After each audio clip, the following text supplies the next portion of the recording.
Sa Sri Lanka naman, 12 ang namatay sa baha. Habang sa California, sa Amerika, sumiklab naman ang grass fire. Narito ang report.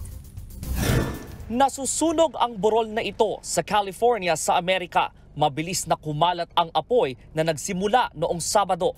Ayon sa California Department of Forestry and Fire Protection, umabot na sa 14,000 ektaryang lupain ang natupok.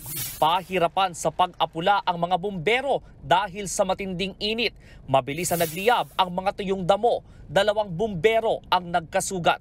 Inilikas naman ang mga residente. Inaalam pa ang mitsa ng sunog.